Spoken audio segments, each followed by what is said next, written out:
نه د ملا په لاس کې ده نه په تعویض کېږي د روغ صحت پختنه خاص له یو مریض کېږي نه د ملا په لاس کې ده نه په تعویض کېږي د روغ صحت پختنه خاص له یو مریض کېږي څوک امکان لري تقدیر په فیصله بدلیږي په فیصله باندې خو لویه قافله بدلیږي نه د ملا په لاس کې ده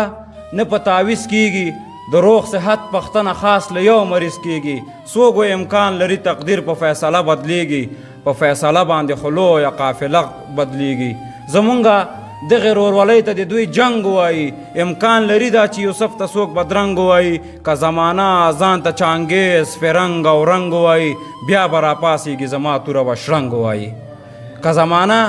ځان ته چانګیز فرنګ او رنګ وایي بیا به راپاسېږي زما توره به شرنګ وایي ټولې نړۍ ته د فساد او د شر چغې وهي څوک چې لګیا دي د حقوق بشر چغې وهي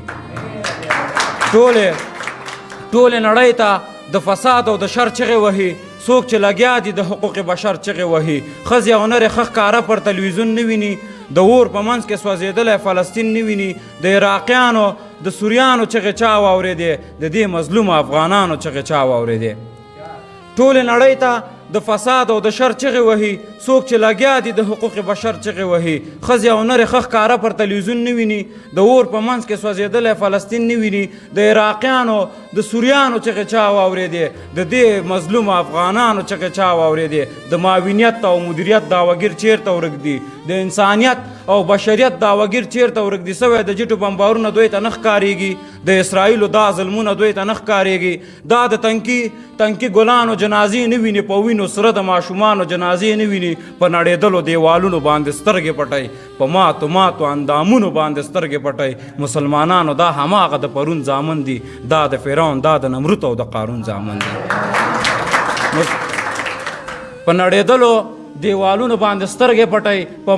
ماتو اندامونو باندې سترګې پټئ مسلمانانو دا هماغه د پرون زامن دي دا د فرعون دا د نمرود او د قارون زامن دي د دنیا ستر طاقتونو بیا لاس مه راکوئ څلوېښت مملکتونو بیا لاس مه راکوئ بیا به سلام در باندې وانهچو دا ژمنه کوو چې څومره مو خوړلو تاسو نه مننه کوو زمونږ تر غوږه دې دا غږ پر زندګي نه راوړي جنګ د خدای نه لنګوي بیا دې پرې بچي نه راوړي د دنیا ستر طاقتونو بیا لاس مه راکوئ څلوېښت مملکتونو بیا لاس مه راکوئ بیا به سلام در باندې وانهچو دا ژمنه کوو چې څومره مو خوړلو تاسو نه مننه کوو زمونږ تر غوږه دې دا غږ پر زندګي نه راوړي جنګ د خدای نه لنګوي بیا دې پرې بچي نه راوړي